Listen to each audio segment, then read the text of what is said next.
Have you ever noticed how in Hollywood movies all the villains are played by Brits?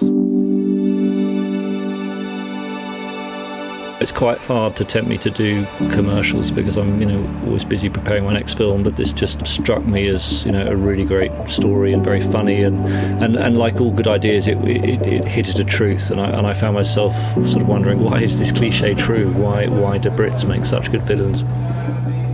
To get that cast, Mark Strong, Ben Kingsley, Tom Hiddleston, who are all famous for playing iconic bad guys, to get them to reference some of their own performances and their own attitudes to villainy, I thought was great fun.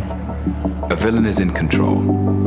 A villain is a mask of elegance and style, behind which is a whirring and brilliant intelligence. But the trick is to make it all look easy.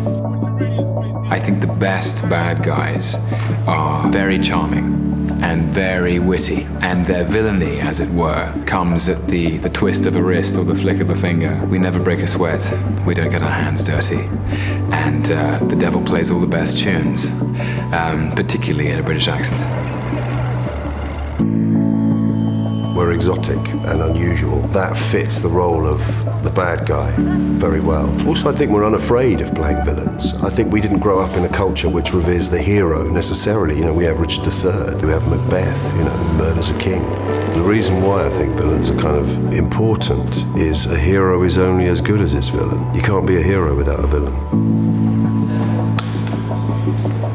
My formative years were with Shakespeare. His villains are extraordinary, they're brilliant. They're so richly layered that a British actor finds it almost impossible to create a two-dimensional villain if he's explored our wonderful Shakespearean heritage. It's actually one of the great pleasures as a director who brought up in London to be able to use your own city. And actually it was quite fun to shoot in all these iconic locations. Pretty much all the action you see is done for real. The helicopter chasing the car is done for real, which kind of in a way gives you more latitude maybe to play on the humour at the same time.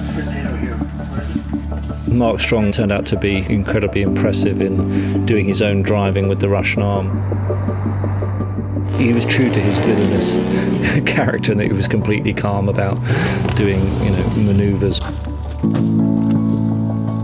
First thing I noticed about the car is the kind of roar of it.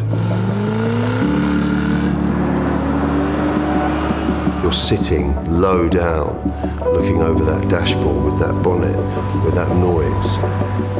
I can see why you might have thought that was a kind of villain of all cars. We recorded the score at Abbey Road, where we also did the King's Speech with the London Symphony Orchestra, who are one of the best bands in the world.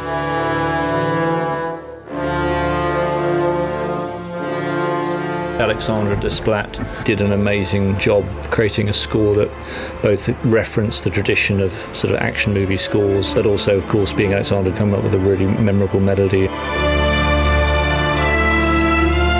It was interesting to effectively do in miniature a genre I've not done as a film, so it definitely made me more curious to try the genre to longer length than 2 minutes.